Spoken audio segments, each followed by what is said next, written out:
Problemas recorrentes que os empreendedores enfrentam na área trabalhista no dia a dia. Esse é o tema da nossa edição do programa Rumo Certo de hoje. Seja muito bem-vindo. E para esse bate-papo a gente convidou a Andresa da Silva Ferreira, ela que é advogada trabalhista empresarial e que está aqui conosco nos nossos estúdios. Andresa, seja muito bem-vinda. O prazer é todo meu, Bruno. Um prazer estar aqui falando para os empreendedores. Um tema tão importante para os empregadores e, ao mesmo tempo, delicado, né, Andresa? Muito delicado. Trabalhar com ter funcionários, contratar funcionários, estagiários, prestadores de serviço, demanda uma atenção, inclusive de um microempreendedor.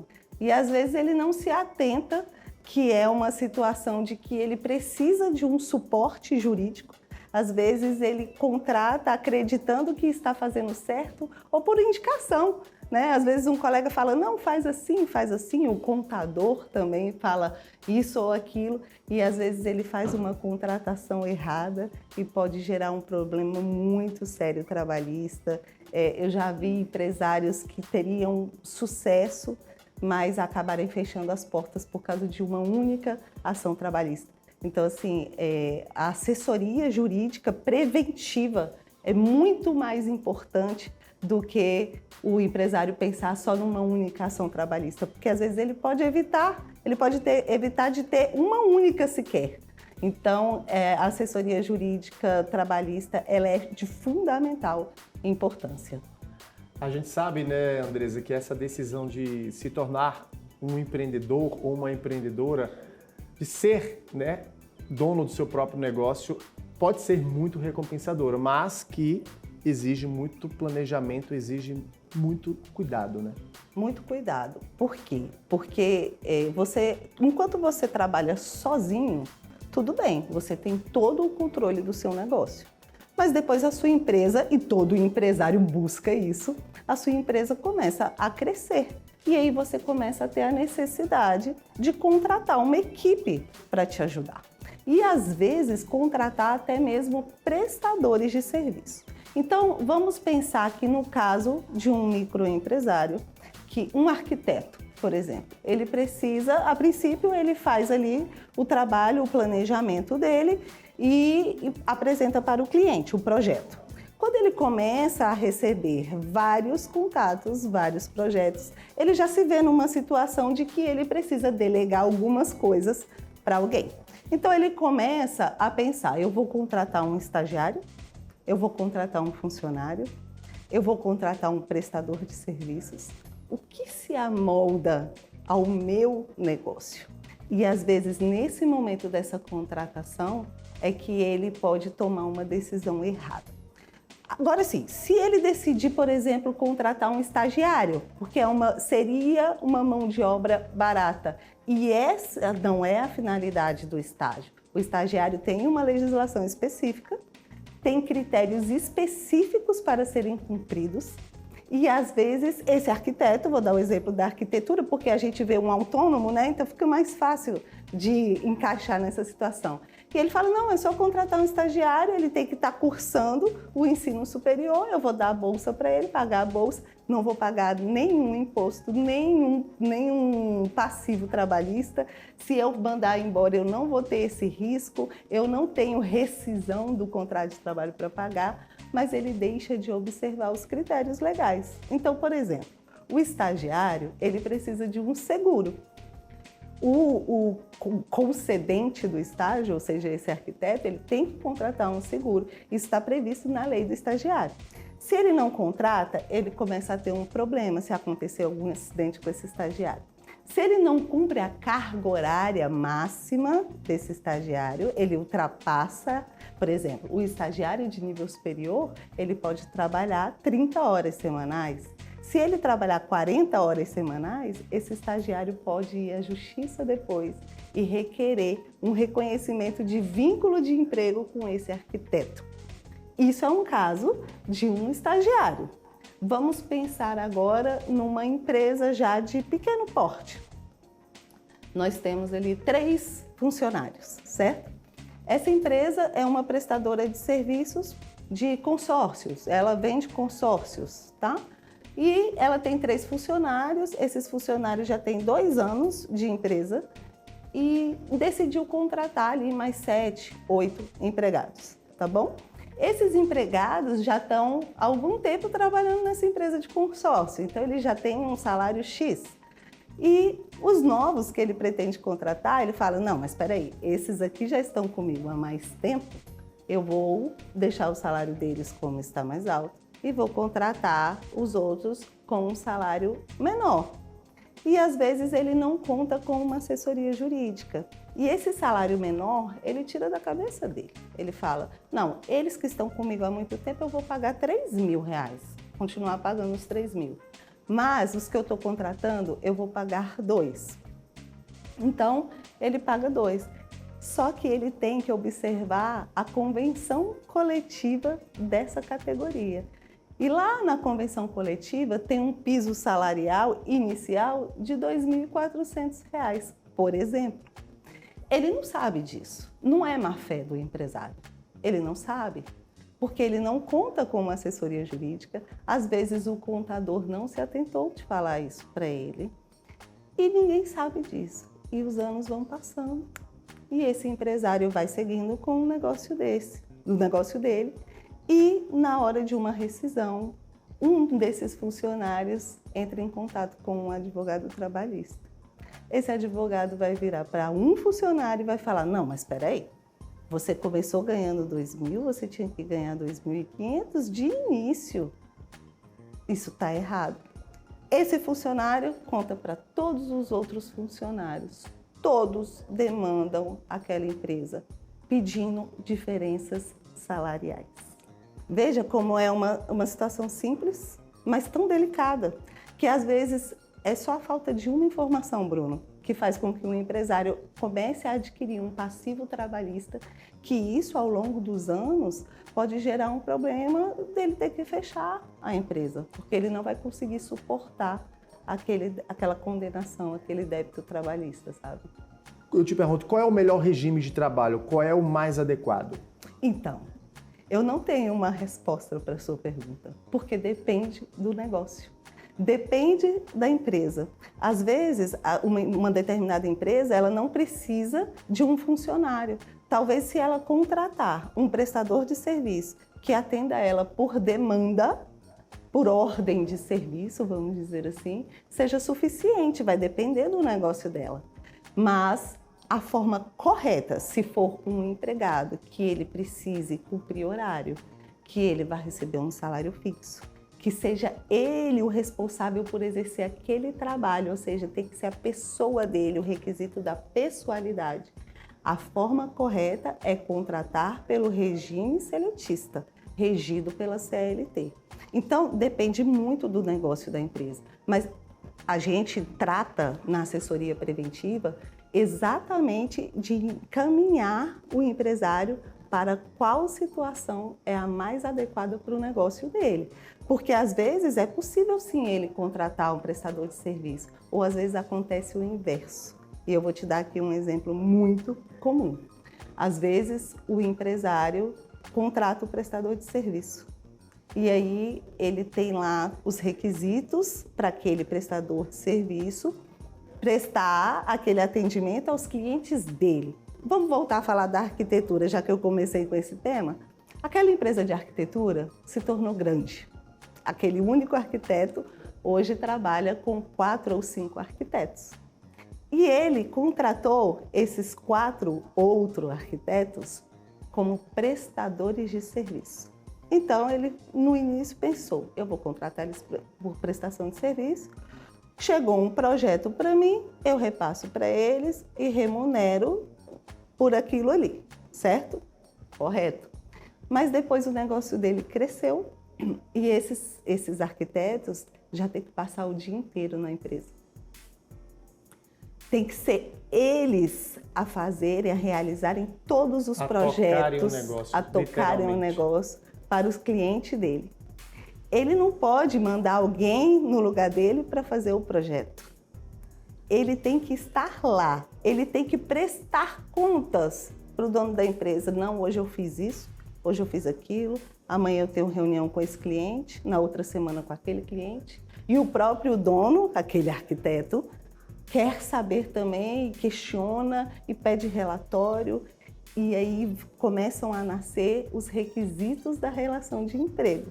Então, aquele que era um prestador de serviços, inicialmente, ele já tinha todas as características de um vínculo empregatício. Esses requisitos estão na lei. Se eu falar para o empresário, olha, são esses requisitos, estão lá no artigo 3º da CLT, ele vai olhar a pessoalidade, a onerosidade, não eventualidade, mas é isso que se aplica ao negócio dele ou não? Essa é a importância do assessor jurídico empresarial, porque ele vai direcionar, fala assim, olha, nesse caso, ele é um funcionário, você vai ter um problema. Nós chamamos isso, na jurisprudência, na área trabalhista, Bruno, de pejotização. Muitos empresários, para economizar, não pagar imposto, e às vezes de comum acordo, tá? Com aquele funcionário, falam, não, vamos fazer por PJ, eu vou pagar menos e você vai ganhar mais, porque eu não vou ter que pagar aquele monte de imposto para o governo. E aí fazem essa troca verbal, simulam um contrato de prestação de serviços e depois esse funcionário entra na justiça pedindo o vínculo de relação de emprego. E é justamente sobre esse assunto que a gente vai seguir falando no próximo bloco, tá bom? Tá ok. É isso aí. Para você de casa, não sai daí, a gente volta daqui a pouquinho.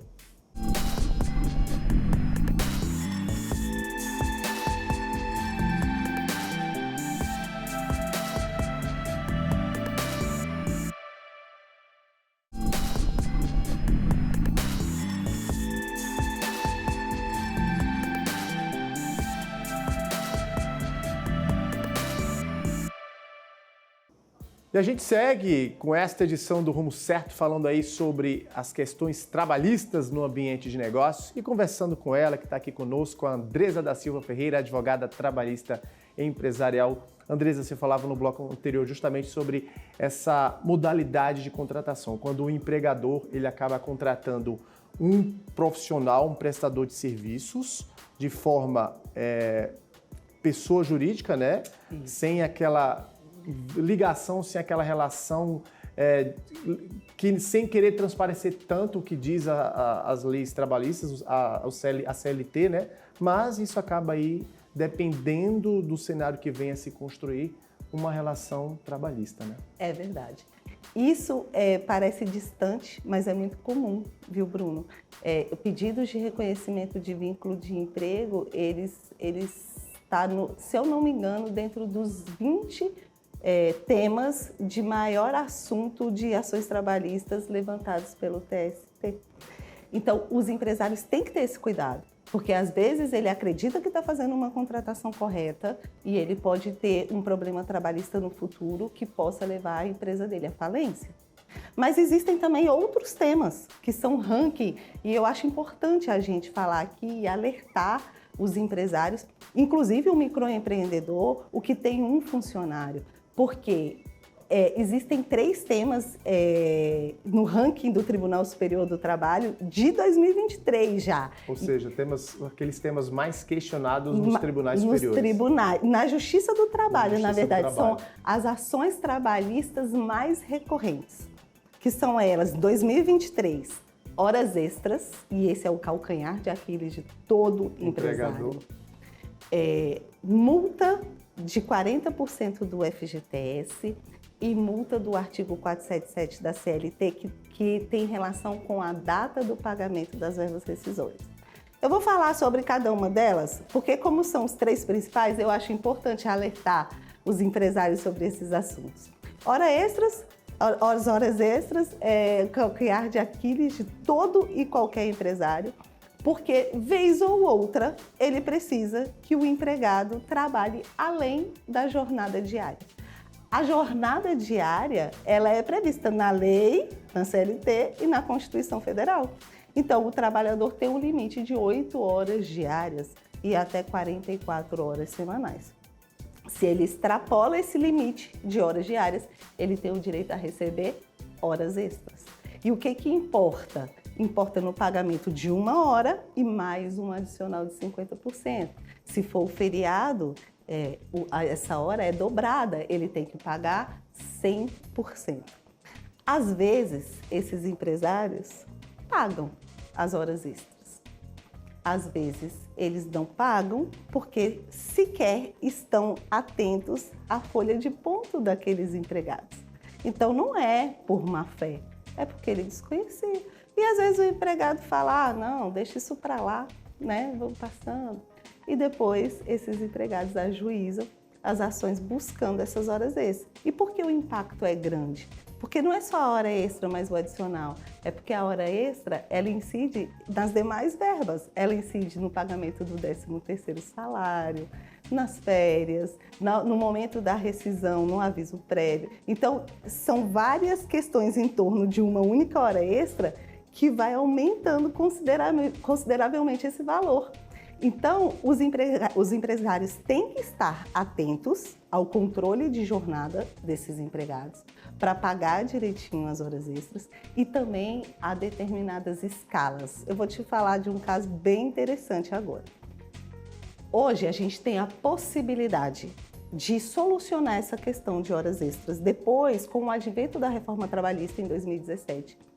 É possível fazer o acordo de compensação de jornada, a instituição de banco de horas e o empresário não ter que pagar em dinheiro essas horas. Ele faz um acordo, eu trabalhei mais hoje, eu compenso amanhã. É como se eu falasse, Bruno, hoje eu trabalhei 2 horas a mais, amanhã eu posso chegar 2 horas mais tarde? E isso está tranquilo para o empregador. Vai estar regulamentado e ele não vai ter problema nenhum com hora extra. Mas ele pode ter na empresa dele um regime de 12 por 36. O que é isso? 12 horas de trabalho por 36 horas de descanso. Vamos supor que seja uma clínica médica, que o atendimento é ininterrupto, de domingo a domingo. Então, ele tem uma parte da equipe que trabalha de segunda a sexta e uma parte da equipe, estrategicamente, com esse regime para atender os finais de semana, né? Então, ele faz esse regime de escala com eles, de 12 horas por 36 de descanso. Esses funcionários podem realizar horas extras? Não podem. Sabe por quê? Porque se eles realizarem horas extras habitualmente, o judiciário depois, se um desses funcionários entrar na justiça e pedir a desconstituição desse regime, dessa escala de 12 por 36, sabe o que pode acontecer com o dono dessa clínica médica? Ele vai ter que pagar horas extras acima da 8ª diária. Eu não falei que o limite são 8 horas diárias? Agora imagina isso em 2 anos de trabalho.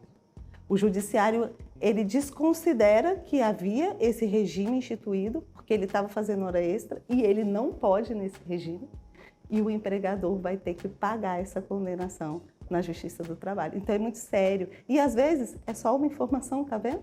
Se ele tem o suporte de uma assessoria jurídica que vai lá e analisar, você tem uma equipe que trabalha 12 por 36, olha, essa equipe, fique atento, eles não podem fazer hora extra. Se o outro funcionário que ia render, né, que a gente usa assim no seu trabalho, que ia render, se não vier, contrate um outro, chame um outro, mas não deixe esse aqui trabalhando no lugar dele, porque você pode ter um problema trabalhista muito sério.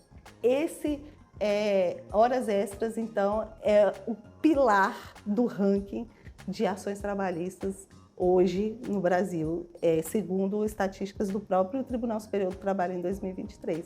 E aí nós temos também multa de 40% do FGTS. Nós sabemos que o empregador, todos os meses, tem que pagar diversos impostos para o governo que se referem àquela relação de emprego. E certo? esse repasse está aí, né? Todo mês tem que ser feito. Tem que ser feito. INSS, FGTS, parte é descontada do empregado e parte é a contribuição patronal mesmo. E o que acontece? Qual é o dilema relacionado à multa dos 40%? O trabalhador, quando ele é desligado da empresa, sem justo motivo, ou seja, não foi por justa causa, o empresário tem que pagar todas as verbas rescisórias e tem que pagar uma multa de 40% do FGTS que ele veio depositando ao longo do período. Então, se esse trabalhador tiver lá no estado do FGTS dele R$2.000, o empregador tem que pagar 40% sobre esses R$2.000 para demiti-lo. E o que acontece na prática? Às vezes, o empregador quer fazer os famosos acordos. Não, eu vou te demitir porque você quer sair da empresa, mas você me devolve a multa do FGTS. E o empregado aceita, mas depois entra na justiça e pede de volta. Outra questão relacionada à multa dos 40% do FGTS está ligada até ao terceiro tema do ranking do TST, que é a multa do artigo 477 da CLT. O que é essa multa? Essa multa, basicamente, é uma multa em que o empresário vai pagar o valor do último salário do empregado se ele dispensá-lo e não pagar as verbas rescisórias no prazo legal, o que também é muito comum. O empregador ele tem 10 dias para pagar as verbas rescisórias daquele funcionário que ele dispensou. O empregador tem que pagar em até 10 dias. E isso tem que ser comprovado. Ele também, dentro desse prazo, depois da reforma trabalhista em 2017, ele tem que comunicar aos órgãos governamentais que foi feita aquela demissão, porque depois ele vai entrar, o funcionário vai pedir o seguro-desemprego, então toda essa comunicação governamental tem que ser feita nesse prazo, certo? E às vezes o empresário peca por um dia, por 2 dias. Quando que começa a contar? Ele já é penalizado, né? Ele já é penalizado, porque ele vai ter que pagar uma multa de um salário, do último salário. Então, se era aquele que conseguiu lá o vínculo empregatício, que ganhava R$10.000, é uma multa de R$10.000. E mais, nós estávamos falando sobre o 40% do FGTS, não é? A multa de 40% do FGTS é uma verba rescisória. Ou seja, o empresário tem que pagar essa multa dos 40% do FGTS também nesse prazo dos 10 dias. Se ele não pagar, ele vai ter que pagar a multa e a multa dos 40% e a multa por não ter pago aqueles 40% no prazo legal. Veja como são questões, a princípio, parece ser simples, mas que o empresário muitas vezes não tem nem tempo, Bruno, de verificar essa questão. Eu digo sempre que o empresário ele pode ter um funcionário, é importante que ele tenha um suporte de uma assessoria jurídica, ainda que não seja ali recorrente, mensalmente, mas que ele contrate para, pelo menos nesse início, como eu devo fazer, qual caminho eu devo seguir, contrate um parecer para saber qual é a melhor relação. Então, esse é o melhor caminho para o empresário. Eu sei que envolve custos, mas veja como uma única informação pode evitar uma ação trabalhista, um passivo trabalhista, às vezes milionário, a depender do porte da empresa. É isso, Andresa. Nosso tempo já está se encaminhando para o final. Um bate-papo muito enriquecedor, né? Muito esclarecedor, na verdade, principalmente para quem está aí, o empreendedor que está em casa nos assistindo, né? Isso. Pegando essas dicas preciosas para que ele, de fato, comece o negócio com o pé direito, sem cometer erros, até porque a gente sabe, né? A gente sabe e sente também, né? Eu falo pelos empreendedores, pelos empresários, é sentir no bolso, né? É sentir no bolso, literalmente. Pode não ser agora, mas pode gerar um problema no futuro que ele não imaginava mesmo. Muitas vezes ele não tem a exata noção do que essa pequena falha aqui pode gerar no futuro para a empresa dele, de todo o negócio dele, que ele lutou por anos e anos, pode acabar por causa de uma única ação trabalhista.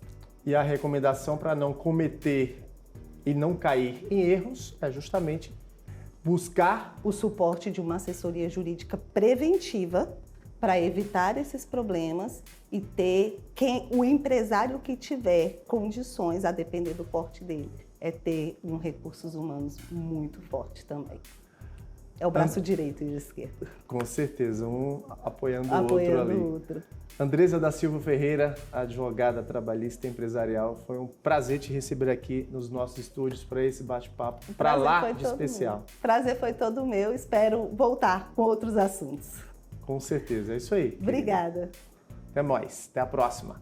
E para você de casa, muito obrigado pela sua audiência, pela sua companhia e até a próxima edição do programa Rumo Certo aqui no canal Empreender.